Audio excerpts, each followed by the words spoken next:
જામનગરમાં સાયચા બંધુઓ સામે લેન્ડ ગ્રેબિંગની ફરિયાદ નોંધાઈ છે। સરકારી જમીન પર બનાવેલા બંગલો પર બુલડોઝર ફરી વળ્યું છે। બેડી વિસ્તારમાં પોલીસ બંદોબસ્ત વચ્ચે આ ડેમોલિશન કરવામાં આવ્યું।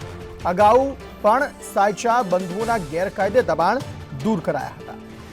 ઉપેન્દ્ર ગોહિલ વધુ માહિતી આપી રહ્યા છે। ઉપેન્દ્ર, જણાવશો શું વધુ વિગતો?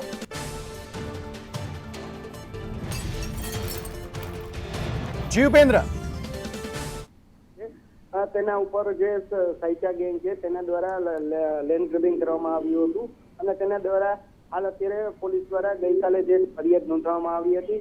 જામનગરના જે બેડી વિસ્તાર છે તેમાં સર્વે નંબર જે 40 છે તેમાં સરકારી જમીન ઉપર ખરાબ આવ્યો હતો। ત્યાં જામનગરના જે સાયચા ગેંગના જે બંને ભાઈઓ છે તેના દ્વારા બંગલો ખડકી દેવામાં આવ્યો હતો અને અનધિકૃત જે દબાણ કરવામાં આવ્યું હતું। ત્યારબાદ તેના ઉપર ગઈકાલે ફરિયાદ કરવામાં આવી હતી અને ત્યારબાદ આજે વહીવટી તંત્ર દ્વારા આજે જે બંગલો દબાવેલો હતો તેના પર બુલડોઝર ફેરી દેવામાં આવ્યું છે।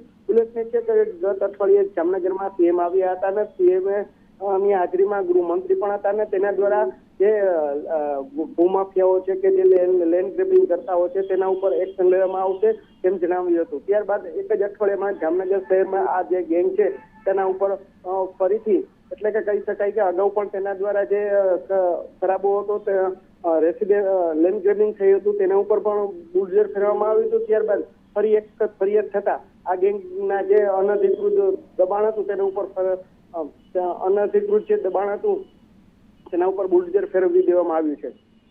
આભાર સમગ્ર માહિતી આપવા માટે।